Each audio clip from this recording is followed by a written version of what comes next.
Hello guys, welcome to Logitech official.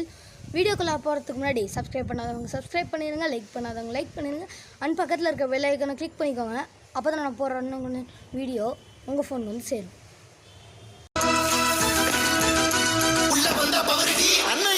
Topic என்னன்னா dinosaurs. ஆப்பிரிக்கால இருக்க ஜிம்பாப்வேல மசன்கியா சாண்டடிஸ் ஒரு டைனோசர் அட ஃபாசில்ஸ் கண்டுபிடிச்சி வச்சிருக்கு. அதை பற்றி ஃபுல் டீட்டெயிலாக தான் இந்த வீடியோவில் நம்ம பார்க்க போகிறோம். ஃபஸ்ட் எடுத்தோடனே அதுதான் வெயிட்டுக்கு போயிடலாம். டைனோசர்னு சொன்னோடனே அது ரொம்ப மெஜஸ்டிக்காக வெயிட்டாக இருக்கும்.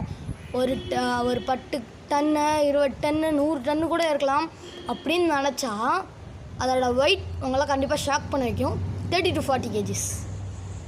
ஒரு சின்ன பசங்க ஒரு 14 to 15 இயர்ஸ் இருக்கவங்களோட வெயிட் 30 to 40. அவங்களோட வெயிட்டுக்கு ஈக்குவலாக இருக்கனால இது ரொம்ப வெயிட் கம்மி தானா. இது லாங் நெக்குடு டைனோசரோட ப்ரீ ஜெனரேஷன். இதோட பேசிக் குவான்டிட்டிஸ். இதோட ஃபுட் அப்படின்னு பார்த்தோன்னா இதோட மவுத்தில் இருக்க டீத்ஸை வச்சு சயின்டிஸ்ட் கண்டுபிடிச்சது என்னன்னா இது கண்டிப்பாக ஒரு ஹெர்பிவோரஸாக தான் இருந்திருக்கும். இது ஒரு பிளான்ட் ஈட்டிங் டைனோசர் அப்படின்றத சயின்டிஸ்ட் சொல்கிறாங்க. இதோட வெயிட், இந்த வெயிட் கண்டிப்பாக உங்களில் எல்லாத்தையும் ஆச்சரியப்பட வைக்கும். இதோட வெயிட் எவ்வளோனா வெறும் 30 to 40 கிலோகிராம் மட்டும்தான். ஒரு பெரிய நாய் அல்லது ஒரு யங் மேன் வெயிட் மட்டும்தான் இது.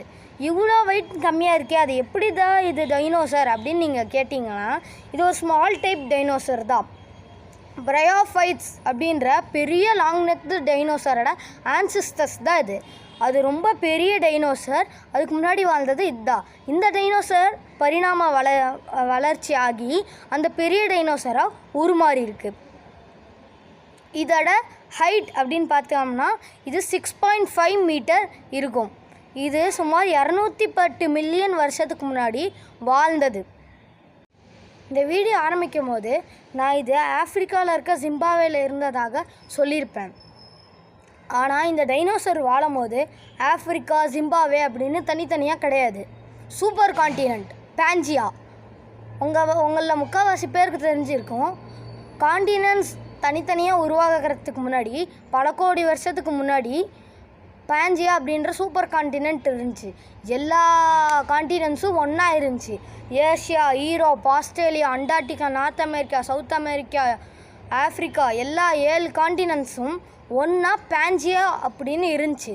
அது அந்த கான்டினென்ட் இருக்கும் போதே அங்கேயே இந்த டைனோசர்ஸ் பிறந்து வாழ்ந்து அங்கேயே அழிஞ்சிருச்சு. கான்டினென்ட்ஸ் பிரியும் போது இந்த டைனோசர்ஸ் உயிரோட கிடையாது. அது மட்டும் இல்லாமல் ஜிம்பாப்வேலேயே கண்டுபிடிச்ச ஃபஸ்ட்டு ஃபாசிலாகவும் இந்த டைனோசர் சொல்லப்படுது. இதுக்கு முன்னாடி ஜிம்பாப்வேல ஒரு டைனோசர் ஃபாசில் கண்டுபிடிச்சதாக எந்த ஒரு ஆதாரமோ ப்ரூஃபோ கிடையாது. அதனால இதை சயின்டிஸ்ட் ஸ்பெஷல் அப்படின்னு சொல்கிறாங்க. இந்த ஒரு இன்ஃபர்மேஷனால் எவால்யூஷன் ஆஃப் டைனோசர்ஸோட பரிணாம வளர்ச்சியை பற்றி கூடுதல் தகவல் நம்ம சயின்டிஸ்ட்க்கு கிடச்சிருக்கு. இந்த வீடியோவில் நம்ம என்ன பார்த்தோன்னா ஜிம்பாப்வேல ஒரு டைனோசர் ஃபாசில் கண்டுபிடிச்சதாகவும் அதோட டயட், அதோட ஹைட், அதோட வெயிட்டு, அதோட டைம் பீரியடு அதை பற்றி ஃபுல் டீட்டெயிலாக பார்த்தோம். அது மட்டும் இல்லாமல் அது ஏன் அதை கண்டுபிடிச்ச இடம் அதுதான் ஃபஸ்ட்டு, அப்புறம் அந்த என்ன கான்டினென்ட்டில் இருந்துச்சு, எப்போ அழிஞ்சிச்சு அதை பற்றியும் நம்ம பார்த்தோம். இதை பற்றி இன்னும் உங்களுக்கு தெரிஞ்சுக்கணுன்னா பார்ட் 2 அப்படின்னு கமெண்ட்ஸில் நீங்கள் சர்ச் பண்ணுங்கள். கண்டிப்பாக பார்ட் 2வும் நம்ம போடலாம். Bye guys. போகிறதுக்கு முன்னாடி மறக்காமல் சப்ஸ்கிரைப் பண்ணிடுங்க, லைக் பண்ணிடுங்க, அப்படியே பக்கத்தில் இருக்க பெல் ஐக்கானை கிளிக் பண்ணிடுங்க. Bye guys.